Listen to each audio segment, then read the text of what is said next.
Hello साथियों, आप सभी का स्वागत है मेरे चैनल ए स्टॉक में। तो दोस्तों, इस वीडियो में हम कवर करने वाले हैं BD 106 पार्ट ए यानी विज्ञान शिक्षण फर्स्ट भौतिक विज्ञान एवं रसायन विज्ञान की थर्ड यूनिट को। तो थर्ड यूनिट में जो भी इंपॉर्टेंट क्वेश्चन रहने वाले हैं दोस्तों, वो इस वीडियो में हम कवर कर लेंगे। जो भी एग्जाम से रिलेटेड इंपॉर्टेंट क्वेश्चंस हैं, इसकी मैंने जो फर्स्ट यूनिट और सेकंड यूनिट की वीडियो अपने चैनल पर अपलोड कर दी है। अगर आपने वो नहीं देखी है तो प्लीज़ एक बार जाके जरूर देखें और चैनल को सब्सक्राइब जरूर कर लें, क्योंकि बीएड से रिलेटेड सारी सिलेबस से रिलेटेड सारी जो वीडियोज़ हैं इस चैनल पर आपको मिलती रहेंगी दोस्तों, चाहे वो फर्स्ट ईयर हो या सेकंड ईयर हो दोस्तों। तो आइए देखते हैं इसमें जो भी इंपॉर्टेंट क्वेश्चन रहने वाले हैं। तो फर्स्ट जो क्वेश्चन है, व्याख्यान प्रदर्शन विधि की विशेषता है। तो दोस्तों इसका आंसर है डी। इस विधि में विद्यार्थी विशेष रुचि रहते हैं। इस विधि यह विधि सस्ती है। यह विधि मनोविज्ञान पर आधारित है। सेकंड क्वेश्चन देखते हैं, व्याख्यान विधि के गुण हैं। तो दोस्तों इसका आंसर है डी। ये सारे गुण हैं, जैसे समय की बचत, सुविधाजनक एवं आर्थिक दृष्टि से उपयोगी। क्वेश्चन नंबर 3, निम्न में से वह कौन सी विधि है जिससे छात्र श्रोता मात्र ही होता है। तो दोस्तों इसका आंसर है ए, व्याख्यान विधि। क्वेश्चन नंबर 4, समस्या समाधान एक ऐसी रूपरेखा है जिसके सृजनात्मक चिंतन तथा तर्क होते हैं। यह कथन किस मनोविज्ञान से संबंधित है। दोस्तों इसका आंसर हो जाएगा सी, स्किनर से। विधि शिक्षक का वह भी शिक्षक है, यह कथन किससे संबंधित है। दोस्तों इसका आंसर है ए, टेलीरेंट से। समस्या समाधान के चरण है। तो दोस्तों इसका आंसर है डी, समस्या का चयन, तथ्यों का एकत्रीकरण, तथ्यों का विश्लेषण। क्वेश्चन नंबर 7, प्रयोजन विधि का चरण नहीं है। तो दोस्तों इसका आंसर है सी, भाषण देना। हॉरिस्टिक विधि की उत्पत्ति किस भाषा से हुई है। तो दोस्तों इसका आंसर है बी, ग्रीक भाषा से।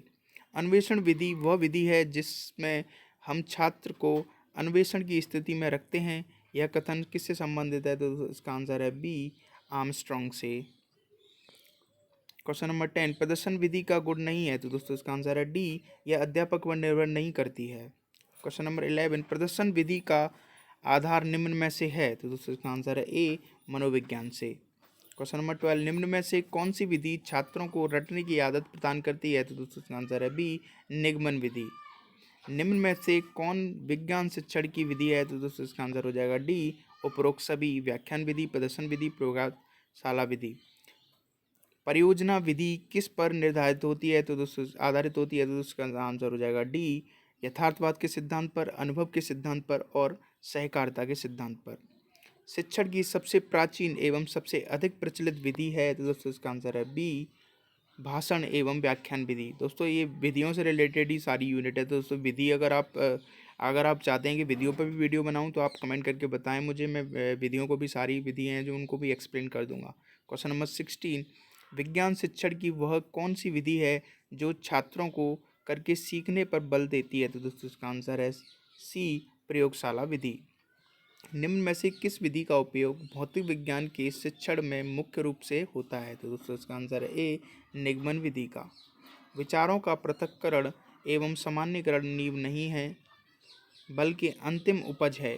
यह कथन किससे संबंधित है। तो दोस्तों इसका आंसर हो जाएगा सी, प्रोफेसर यंग से। प्रोजेक्ट यथार्थ जीवन का वह भाग है जो विद्यालय में प्रदान किया जाता है। यह कथन किससे संबंधित है। तो दोस्तों इसका आंसर है ए, बैलर्ड। ह्यूरिस्को शब्द का अर्थ है। तो दोस्तों इसका आंसर है ए, मुझे खोजना है।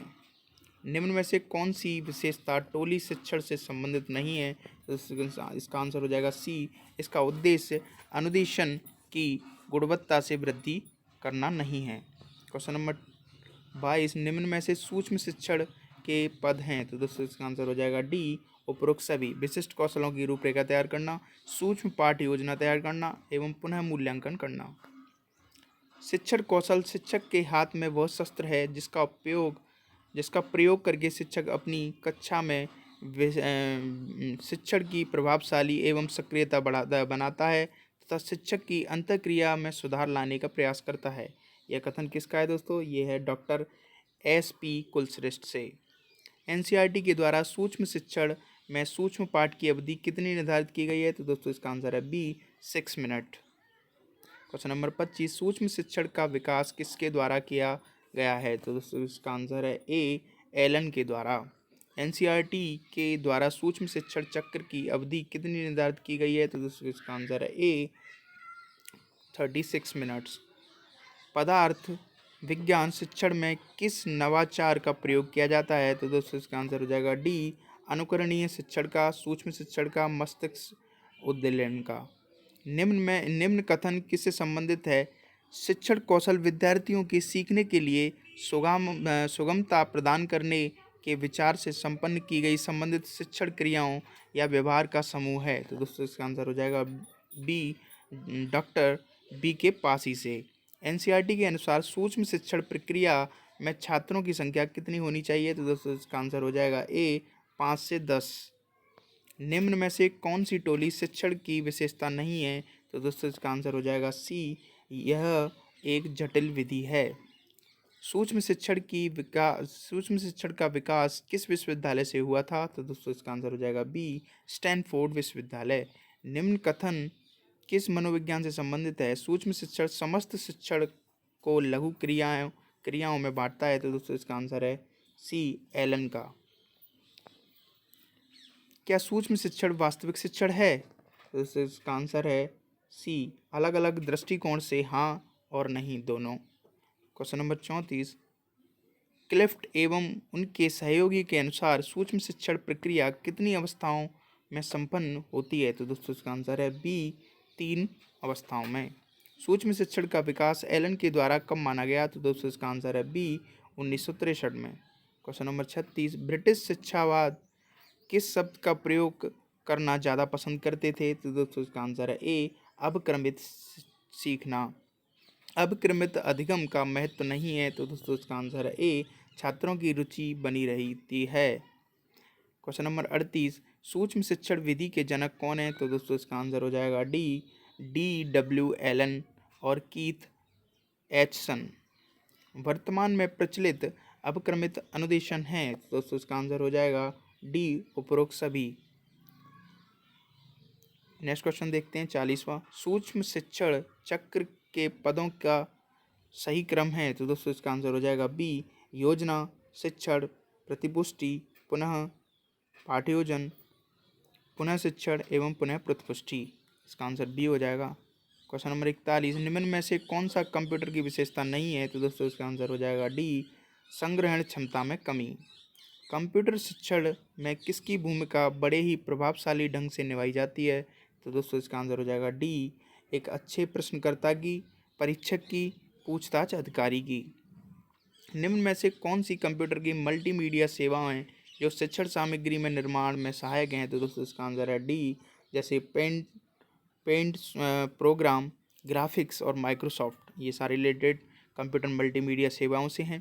क्वेश्चन नंबर 44, विज्ञान के अध्यापक के लिए कंप्यूटर के निम्न में से किस व्यवहारिक अनुप्रयोग की आवश्यकता नहीं है? तो दोस्तों इसका आंसर हो जाएगा सी, अधिगम गतिविधियों पर उचित नियंत्रण न रख पाने में। कंप्यूटर का शिक्षण अधिगम में क्या उपयोग है? तो दोस्तों इसका आंसर हो जाएगा डी, उपरोक्त सभी।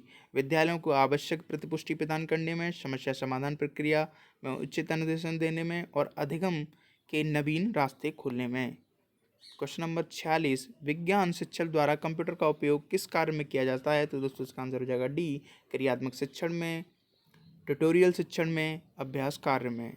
भारत का सबसे तेज सुपर कंप्यूटर कौन सा है? तो दोस्तों इसका आंसर हो जाएगा बी, एका। क्वेश्चन नंबर 48, विज्ञान शिक्षक कंप्यूटर का उपयोग प्रभावी शिक्षण में कैसे कर सकता है? तो दोस्तों इसका आंसर हो जाएगा डी, एक समय में अनेक विद्यार्थियों को अनुदेशन देने में, स्व अनुदेशन एवं प्रतिपुष्टि में, समस्या समाधान में। क्वेश्चन नंबर 49, इकाई योजना का विकास एस.सी. मॉरिसन ने किया, परंतु इकाई शब्द को लाने का श्रेय किसको जाता है? तो दोस्तों इसका आंसर है सी, हर्बर्ट महोदय का। इकाई योजना की विशेषता निम्न में से नहीं है। तो दोस्तों इसका आंसर हो जाएगा बी, इकाई योजना में छात्र शिक्षक में सहयोग का अवसर प्रदान नहीं किया जा सकता।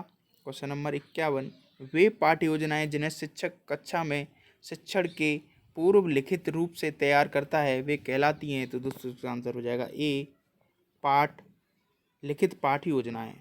तो आई होप आप सभी को ये वीडियो अच्छी लगी होगी दोस्तों। प्लीज़ चैनल को सब्सक्राइब जरूर कर लें, क्योंकि मैं बीएड से रिलेटेड सारी चीज़ें इस चैनल पर देता रहूँगा, आपको सारी अपडेट देता रहूँगा। सो प्लीज़ चैनल को सब्सक्राइब जरूर करें। Thank you.